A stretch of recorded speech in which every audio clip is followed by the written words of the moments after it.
అదే RTV app వార్తల్ని క్షణాల్లో చదివే అవకాశం ఉంటుంది. ఒక న్యూస్ పేపర్, ఒక టెలివిజన్ ఛానల్ మీ చేతుల్లో ఎప్పుడూ ఉంటాయి. 2019 నుండి 2024 వరకు ఈ 5 ఏళ్లలో ఎక్కడా కూడా వదలకుండా ప్రతి శాఖ, ప్రతి డిపార్ట్మెంట్, గుడి బడి ప్రతి చోట స్కాములు చేశారు, విచ్చలవిడిగా డబ్బులు దోచేశారు. ఒక తిరుమలలో మనం చూస్తుంటాం చాలాసార్లు, అన్ని శాఖలో తిరుమలలో లడ్డులో కానివ్వండి, మనం చూసాం నెయ్యిలో కానివ్వండి, అలాగే ప్రసాదంలో కానివ్వండి, ఒకటి కాదు ప్రతి దాంట్లో కుంభకోణం చేశారు గత ప్రభుత్వం. రోజుకు ఒకటి బయటపడుతుంది. ఇప్పుడు ఒక విషయం తాజాగా ఏం కాదు, అందరూ తెలిసే ఉంటుంది. ఆ విషయాన్ని మీద మాట్లాడాల్సిన అవసరం ఉంది కాబట్టి చెప్తున్నాము. మీడియా ద్వారా తెలియాల్సిన విషయం అంటే ప్రజలకి, అలాగే ఈఓ శ్యామలరావు గారికి, అడిషనల్ ఈఓ వెంకయ్య చౌదరి గారి దృష్టికి కూడా తీసుకెళ్ళాను. ఈరోజు ఉదయం కలిశాను. కొన్ని అప్పుడు ఈ పేపర్స్ నా దగ్గర లేవు, కానీ కలిసి మీకు అప్పచేస్తాను సార్, కొంత పూర్తి డేటా ఇస్తాను చెప్పాను. ఈ మీడియా ద్వారా కూడా తెలియజేసే అవసరం ఏమంటే, తిరుమల తిరుపతి దేవస్థానంలో ట్రాన్స్పోర్ట్ విభాగంలో ఒక రెడ్డి గారు ఉన్నారు. అనకొండ రెడ్డి గారు అంటే పేరు. ఆయన తెలుగులో అందరూ వేరే అంటే నేను ఇంగ్లీష్లో చెప్పా. అనకొండ రెడ్డి అంటే వాస్తవాలు ఉన్నాయి కాబట్టి, ఏది కూడా ఒక వ్యక్తి గురించి మాట్లాడేటప్పుడు మనం మాట్లాడే ముందు ఆయన గురించి 100కి 200 సార్లు ఆలోచించి ఎంక్వైరీ చేసి దాని గురించి ఒక నిజాలు తెలుసుకున్న తర్వాత మాట్లాడతారు రాజకీయాలు ఉన్నప్పుడు. ఒక రెడ్డి గారు ఉన్నారు. ఆయన ఆధ్వర్యంలో ఆయన 2006లో టీటీడీలోకి వచ్చాడు. జేఈఓలు మారిపోయారు ఒక 5 మంది, ఈఓలు మారిపోయారు ఒక 5 మంది, చైర్మన్లు ఒక 10 మంది మారిపోయారు, ఒక 200-300 మంది బోర్డు మెంబర్లు మారిపోయి ఉంటారు. కానీ ఆయన మాత్రం రాజశేఖర రెడ్డి జమానాలో వచ్చిన వ్యక్తి ఈ రోజు వరకు అదే శాఖ ట్రాన్స్పోర్ట్ డిపార్ట్మెంట్లోనే ఉండడం ఆశ్చర్యకరం. అది ఎందుకు అర్థం కాల. ప్రెసిడెంట్లు మారిపోయారు, ఇండియాకి ప్రైమ్ మినిస్టర్ మారిపోయారు, తిరుపతి ఎమ్మెల్యేలు మారిపోయారు, టీటీడీ చైర్మన్ మారిపోయారు, ముఖ్యమంత్రులు కూడా మారిపోయారు. కానీ ఆ అన్నకొండారెడ్డి గారు మాత్రం మారలేదు. ఇది ఎందుకు చాలా ఆశ్చర్యకర విషయం ఏమిటంటే, ఎలా ఉందంటే పరిస్థితి ట్రాన్స్పోర్ట్ డిపార్ట్మెంట్లో ఏపీఎస్ఆర్టీసీ చాలా నష్టాల్లో ఉందంటారు. ఏపీఎస్ఆర్టీసీ నష్టాల్లో ఉంది ప్రభుత్వం కాబట్టి. ఇక్కడ ట్రాన్స్పోర్ట్ టీటీడీలో పుష్కలంగా దోచేస్తున్నారు. ఒక్కొక్క మినిమం మనకి 350 వాహనాలు టీటీడీలో ఉన్నాయి. అందులో 200 వాహనాలు బస్సులు, స్కార్పియోలు, ఇనోవాలు, క్రిస్టాలు, ఇవన్నీ కలిపితే ఒక 50, బ్యాటరీ వెహికల్స్ ఒక 50, ఇవన్నీ కలిపితే 350 వెహికల్స్ ఉన్నాయి. ఒక తిరుమలలో 40 వెహికల్స్ ఉంటాయి, మీదన్నీ కింద తిరుపతిలో ఉంటాయి. ఇవి ఒక్కొక్క అధికారికి, డిప్టీఓకి, ఈఓకి, ఒక సూపరింటెండెంట్కో లేకపోతే పిఆర్ఓ గారికో వాళ్ళకో కేటాయిస్తారు. ఆ వెహికల్ లిమిటెడ్ ఉంటుంది తిరగడానికి. వాళ్ళ ఇంటికి వాళ్ళ బిల్డింగ్కి పని చేయడానికి ఒక 20-30 కిలోమీటర్లు ఇస్తారు. కానీ వాళ్ళు ఎంత తిరుగుతున్నారు తెలుసా? దీన్ని లాక్ షీట్ అంటారు. ఒక్కొక్క టీటీడీ అధికారి గత సంవత్సరం, ఇది 2023-24లో ఒక్కొక్క టీటీడీ అధికారి, ఇదొక కారుకి సంబంధించింది, ఈ 2 కార్లకు సంబంధించింది, కారు నంబర్తో పాటు డేటా ఉంది. ఒక్కొక్క అధికారి టీటీడీలో పనిచేసి గత ప్రభుత్వం అధికారి వాళ్ళ ఇంటికి 70 కిలోమీటర్ 90 కిలోమీటర్ ఉంటుంది. ఇంకా ఒక ఆయన 170 కిలోమీటర్ రోజు అప్ అండ్ డౌన్. ఆయన ఇల్లు వచ్చి ఎంఆర్పల్లిలో ఒక అధికారి, ఆయన పనిచేసేది అలిపిరిలో. ఎంఆర్పల్లి అలిపిరి ఈడ్చి తిరిగినా కూడా ఓ 10 సార్లు తిరిగినా కూడా 30 కిలోమీటర్లు, ఒక 50 వస్తుంది. ఆయన రోజుకి 70 కిలోమీటర్ 90 కిలోమీటర్ తిరిగినాడు. ఎందుకు, ఎలా సాధ్యం? ట్రావెల్స్ ఏమి తిప్పుకున్నారా? టీటీడీ వెహికల్ని ట్రావెల్స్ ఏమి తిప్పుకున్నారా? ఇంకో ఆయన విజయవాడలో ఉంటాడు. ఆయనకి టీటీడీకి సంబంధించిన విజయవాడలో అధికారి శుక్రవారం లీవ్ వస్తుంది.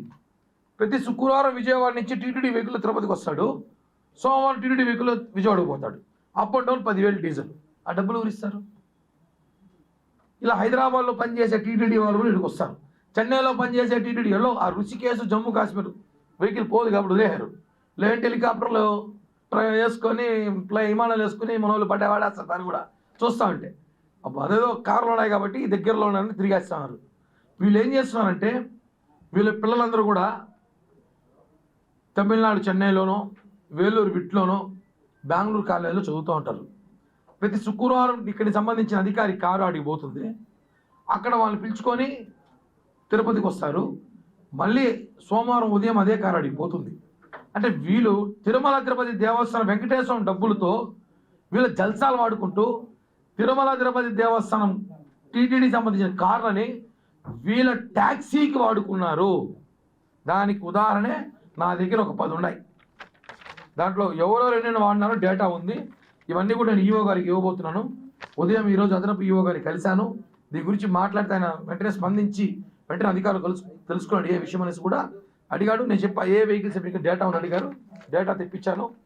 అన్ని బండి పేర్లు, బండి నంబర్లు, ఉదాహరణకి ఒక 10 నంబర్లు ఉన్నాయి, 10 బండ్లు ఉన్నాయి. ఇవన్నీ కూడా ఒకసారి చెక్ చేయమని చెప్పండి. సీసీ కెమెరాలు, ఈ బండ్లు రాత్రులు ఆడుంటాయి, ఉదయం ఆడుంటాయి, మధ్యాహ్నం ఆడుంటాయి. వీళ్ళ పని ఏంది? గత ప్రభుత్వంలో ఆ రెడ్డి గారి హయాంలో ఇవన్నీ జరిగింది. ఇలా జరగకూడదు. ఇది జనసేన టీడీపీ ప్రభుత్వం ప్రక్షాళన చేయాలని ఆలోచన వచ్చినాం. ప్రతి చిన్న విషయం తప్పు చేయడం వదిలే ప్రసక్తే లేదు.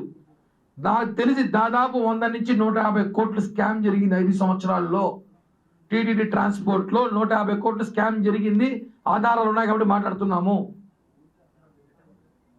ఎందుకు ఆయనని అక్కడే పెట్టారు? ప్రధానమంత్రులు, ప్రెసిడెంట్లు, ముఖ్యమంత్రులు, ఎమ్మెల్యేలు, చైర్మన్లు, జేఈఓలు, ఈఓలు అందరూ మారిపోతారు. కానీ అధికారి మాత్రం ఎందుకు 20 సంవత్సరాలు 18 సంవత్సరాలుగా ఒకే స్థానంలో ఉన్నాడు? ఆయన తప్ప ఇంకెవరు చేయలేరు ఆ పనిని. ఆయనే చేసినట్టు పని ఇచ్చినాడు అందరికీ. బాగా టీటీడీ వెహికల్ని విచ్చలుడిగా వాడుకున్నారు ఒక ఆయన. ఇంకో విషయానికి వస్తే ఇంకో మహానుభావుడు ఉన్నాడు టీటీడీ రెవెన్యూ డిపార్ట్మెంట్లో. ఆయన ఏ చైర్మన్ ఇచ్చి ఆయన సూపరింటెండెంట్ కొట్టాడు. అదెట్ట అర్థం కాదు. ఏమైనా ఆయన జీవో తెచ్చుకున్నాను తెల్ల. నాకు తెలిసి 10 ఏళ్ళగా నేను ఒక 3 చైర్మన్లు చూసుంటా. 3 చైర్మన్లకి ఆయన సూపరింటెండెంట్. ఏ ప్రభుత్వం ఆయన సూపరింటెండెంట్ ఎలా ఉంటారో తెలియదు. ఆయన కూడా గత ప్రభుత్వంలో తిరుమల రెవెన్యూ డిపార్ట్మెంట్లో ఒక కీలకమైన అధికారిగా ఉండి విచ్చలవిడిగా తట్టలు తిరుమలలో ఆయనకి ఎవరు జీ హుజూర్ అంటారో, ఎవరు సలాం కొడతారో, ఆయన సంబంధించిన 1-2 మీడియా వాళ్ళు ఆయన సలాం కొట్టి మీడియా వాళ్ళు ఉన్నారు. వాళ్ళకి 2-3 తట్టలు విచ్చలవిడిగా తిరుమలలో ఇచ్చేసినారు. ఆయనకి ఎవరైతే వాళ్ళ ఇంటికాడ పాలు పోసి వాళ్ళ ఇంటి పిల్లలకి స్కూల్కి తీసుకెళ్తారో వాళ్ళకి తట్టలు ఇచ్చేసినారు. కరుణాకర్ రెడ్డి గారు 2 తట్టలు ఇమ్మంటే 10 తట్టలు ఇమ్మంటాడంట. 10 తట్టలు అంటే సరే సార్ అని చెప్పి ఈయన 10+10 వేసుకుంటాడంట. 20 అడిగితే మీరే కదా చెప్పారు 10 తట్టలు ఇమ్మంటే. ఆయన మర్చిపోయింటాడు. నేనే చెప్పుకుంటే 20 తట్టలు అనేసి. ఇలా తిరుమలలో దాదాపు 100-150 తట్టలు పోయేగా అనధికారికంగా అక్రమంగా నిజమైన వ్యాపారస్తులు కడుపు కొట్టి నిజంగా తట్టలు పెట్టుకుని ఎవరైతే ఉన్నారో వాళ్ళు ఇబ్బంది పెట్టి వాళ్ళ వ్యాపారం జరగకిరో బాడుగులు గట్లకి అప్పులు పాలైపోయి తిరుమలలో అందరూ అంటారు తిరుమలలో తట్టు వ్యాపారం అంటే వాడు ఏదో అమెరికాలో సాఫ్ట్వేర్ జాబ్ అనుకుంటారు. కాదు. తిరుమలలో నిజమైన తట్టదారులు అంటే వాడు నిజంగా కోటీశ్వరుడే. ఇప్పుడు కాదు, ఒకప్పుడు. ఈ వైసీపీ ప్రభుత్వం రాక ముందు వచ్చిన తర్వాత కోటీశ్వరులు ఎవరయ్యారు? ఇక్కడ స్థానిక ఎమ్మెల్యే కొడుకయ్యాడు. ఆ అధికారి, రెవెన్యూ అధికారి ఎవరైతే ఉన్నారో ఆ సార్ గారు కూడా మార్చాలి, బదిలీ చేయాలి. ఊరికే బదిలీ చేయకూడదు, విజిలెన్స్ ఎంక్వైరీ చేయాలి. సారు గారు ఆ డిపార్ట్మెంట్ పోకముందు సార్ ఆస్తులు ఎంత, తర్వాత సార్ ఆస్తులు ఎంత, ఇవన్నీ కూడా ఈఓ గారికి, అదనపు ఈఓ గారి దృష్టిలో తీసుకెళ్తున్నాం. ఎందుకంటే ఒక విషయం మీద మనం మాట్లాడేటప్పుడు బాగా లోతుగా చర్చించి ఆలోచించి నిర్ణయం తీసుకుని మాట్లాడతాం. కాబట్టి ట్రాన్స్పోర్ట్ డిపార్ట్మెంట్లో ఉన్న ఆ అనకొండారెడ్డి గారిని, ఇక్కడున్న ఆ సార్ని మార్చేస్తే తిరుమలలో కొద్దిగా అవినీతి తగ్గుతుంది. ఈ స్కామ్ చేసిన 100 కోట్ల డబ్బులు కూడా వెనక్కి తీసుకొచ్చి టీటీడీ పరువు కాపాడాలని కూడా స్థానిక భక్తులుగా, జనసేన పార్టీ నాయకుడిగా కోరుకుంటున్నాను. కొన్ని ఉన్నాయి నా దగ్గర, దేని తెచ్చుకోలేదు చెప్తున్నా, అన్నీ సేకరిస్తున్నా. కొన్ని వచ్చాయి, ఇంకోటి కూడా వచ్చాయి. తిరుమలలో ఒక బస్సు కారు దొంగతనం పోయింది, అందరూ తెలిసింది, పెద్ద హిస్టరీ వచ్చింది, సంచలనమైంది. ఆ బస్సు దారపోయిన బస్సులు లేని సంగతి బస్సు డ్రైవర్ వచ్చారో తెలియదు. అంటే ఏంటి పరిస్థితి? బస్సు డిపోలో తెలియదు, బస్సు డిపోకి పోతుందో తెలియదు, కారు డిపో పోతుందో తెలియదు. పంపించేవరకు వీళ్ళు బాధ్యత. అది తిరిగి డిపోకి వస్తూ ఉందా, ఎక్కడ పార్క్ చేస్తారు, దాని డ్రైవర్ ఉన్నాడా లేదా, ఆ డ్రైవర్ ఇంకెవరికైనా ట్రావెల్స్కి ఇస్తున్నాడు, అర్థం కాని పరిస్థితి. ఇలాంటి పరిస్థితులు చాలా ఉంది. అనకొండ రెడ్డి మీద అనేక ఆరోపణలు ఉన్నాయి. అవన్నీ కూడా విచారించాల్సిన అవసరం ఉంది. ఎందుకంటే ఒకే అధికారిని 20 సంవత్సరాలు ఎలా పెట్టారు అర్థం కాలేదు. చాలా అనుమానాలు వ్యక్తమవుతున్నాయి. ఇవన్నీ కూడా ఈ ప్రభుత్వంలో జరగదు. పవన్ కళ్యాణ్ గారి దృష్టికి, చంద్రబాబు గారి దృష్టికి తీసుకెళ్తాం. వాళ్ళందరూ బదిలీ చేయాల్సిన అవసరం ఉంది. తిరుమల కాపాడాల్సిన బాధ్యత ఉంది. మనకు కూడా సమాచారం చెప్పారు. ట్రాన్స్పోర్ట్ జిఎం, తర్వాత Haryana transport director, TTD PRO, ఆయన కూడా బాగా బ్రహ్మాండంగా వాడుతున్నాడు బండి. AP03AY9487 వెహికల్ ఆయన కొండవద్ద 12 వాడుకుంటారు బండిని. అదే చెప్తున్నాం కదా, తిరుమల దేవుని బండిని వీళ్ళు ట్రాన్స్పోర్ట్ని ట్రావెల్స్లా వాడుకున్నారు. ఈ విషయం అంతా కూడా మనకు అవసరం ఉంది. సీసీ కెమెరా రికార్డ్స్ ఉంటాయి కదా, మామూలుగా వెహికల్ బయటికి పోతే మనం నేటి లోపల తెచ్చిపెట్టాలి, వాళ్ళు ఇళ్ళ కాడ పెట్టుకునేది. అదేనా షాపింగ్లకి, షికార్లకి, పెళ్ళిళ్ళకి, పేరెంటాలకి, ఇంకా అవసరమైతే రాత్రిలో దాన్ని ఎత్తుకొని రైడ్లకి వెళ్ళాను కాదు. టీటీడీ వెహికల్స్ ఇచ్చింది.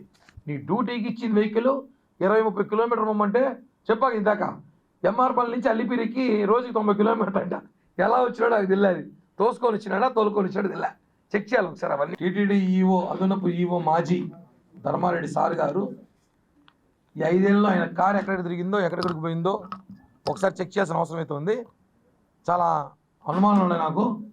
ఏమైనా తరలించారు. ఎందుకంటే పరకమని బయట పెట్టినారు కదా. ఆయన వెహికల్ 3789 వెహికల్ అంది. 3789 అని వెహికల్ అయింది. ఇప్పుడు ఆ వెహికల్ తిరుమలలో ఉంది.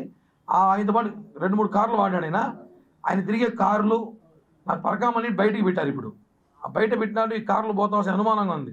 పరకామని ఏమైనా వాళ్ళ ఇంటికి ఏం చేరింది అనుమానం చాలా ఉన్నాయి. ఇవన్నీ కూడా ట్రాన్స్పోర్ట్ రూపంలో అన్నీ చాలా బయటకు పోయినాయి. ఇవన్నీ కూడా టీటీడీకి సంబంధించిన ఎవరైతే ట్రాన్స్పోర్ట్ డిపార్ట్మెంట్ బాధితులు ఉన్నారో వాళ్ళు ఇచ్చిన సమాచార శాఖ మేరకే ఇవన్నీ కూడా సేకరించాం. మరిన్ని వీడియోస్ కోసం ఛానల్ ని సబ్స్క్రైబ్ చేయండి. లేటెస్ట్ అప్డేట్స్ కోసం వాట్సాప్ ఛానల్ ని ఫాలో చేయండి. అండ్ లింక్ డిస్క్రిప్షన్ లో ఉంది.